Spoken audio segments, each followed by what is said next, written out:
कांग्रेस सरकार के तीसरे बजट में ग्रामीण अर्थव्यवस्था को सशक्त करने पर बल दिया गया है और ये बजट एक ऐतिहासिक बजट है।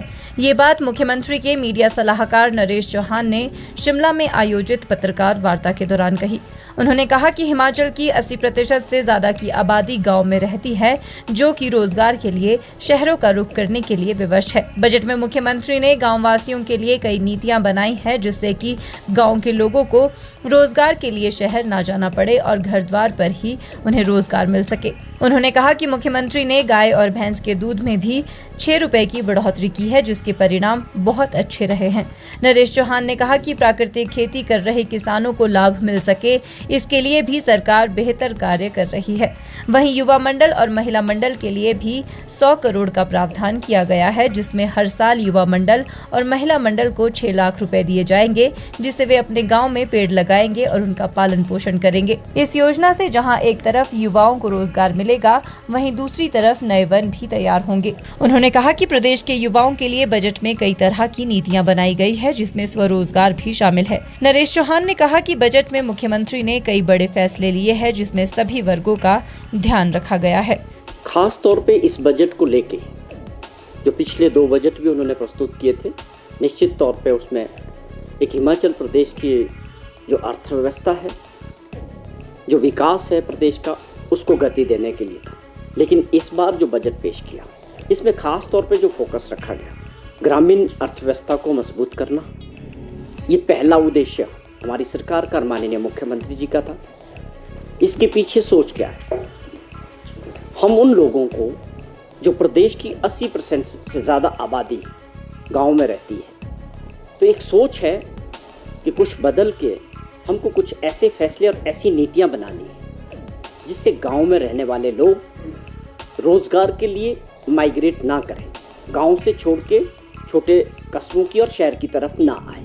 ये सोच मुख्यमंत्री जी की है कि हमको उनके कुछ ऐसे फैसले लेने हैं, ऐसी नीतियां बनानी है जो अपने क्षेत्र में रह के ही वो अपना रोजगार प्राप्त कर सके। और इसको लेके लगातार तीसरे वर्ष मुख्यमंत्री जी ने जो बजट पेश किया, उसमें कुछ बड़े फैसले लिए गए। खास तौर पे ग्रामीण अर्थव्यवस्था की जहाँ तक बात करें, जो महिलाएं पशुपालन से जुड़ी हुई हैं, दूध का काम करते हैं, ऐसे किसान, उनके लिए लगातार इस बजट में भी 6 रुपये किलो गाय के दूध में और 6 रुपये किलो भैंस के दूध में जो बढ़ोतरी की गई है, इसके परिणाम बहुत अच्छे रहे। जो पहले भी मुख्यमंत्री जी ने एक ऐतिहासिक वृद्धि की थी, और उसके बाद जो हमारे पास जो फीडबैक आया है, जो डेटा आ रहा है, उसके बाद दूध पैदा करने वाले जो लोग हैं, किसान हैं, उनकी तादाद बढ़ी है। और जो हम प्रोक्योरमेंट कर रहे हैं मिल्क फैट के थ्रू, उसमें बढ़ोतरी हुई है। और अब इस बजट में फिर से 6 रुपया बढ़ा के इस वर्ग को, अर्थव्यवस्था को और इससे जुड़े हुए लोगों को, उनकी आर्थिकी को मजबूत करने के लिए एक बहुत बड़ा फैसला है कि लगातार दूध की कीमतों को, जो प्राइस है मिनिमम सपोर्ट प्राइस, वो बढ़ाया जा रहा है। और इसके परिणाम भी अच्छे रहे। लोगों ने गाय पालना और नई गाय खरीदना, और इस धंधे से महिलाएं जुड़ रही हैं, और इससे तौर पे महिलाओं की जेब में जो एक्स्ट्रा पैसा आ रहा है, उससे वो अपने परिवार के लिए और अपने बच्चों की पढ़ाई के लिए गांव के लेवल पे इस पे काम कर सकती है। तो ये एक बहुत बड़ी योजना थी। और इसके साथ ही इस योजना में और इस बजट में, अगर आप प्राकृतिक खेती से जो गेहूं पैदा होगा, उसका जो मूल्य था वो 40 रुपये था, इस बार इस बजट में उसको 60 रुपये किया गया। 20 रुपये किलो उसका कीमत बढ़ाया गया। और मक्का का भी 40 रुपये किया गया 30 रुपये से, जो प्राकृतिक खेती से उगाया जाएगा। उसको जो है सरकार किसानों से लेगी। किसानों को इसमें परेशान होने की ज़रूरत नहीं है कि वो कहाँ बिकेगा, वो सरकार उनसे खुद लेगी, जो भी प्राकृतिक तौर पे इसको पैदा करेगा। तो इस बजट में वो सारी झलक दिखी कि उन्होंने किस प्रकार एक ग्रामीण अर्थव्यवस्था के लिए, युवा साथियों के लिए या दूसरे वर्गों के लिए, सबके लिए प्रोविजन किया। वहीं उन्होंने भाजपा पर निशाना साधते हुए कहा कि भाजपा कई गुटों में बंट गई है, जिससे विपक्ष कमजोर हो गया है।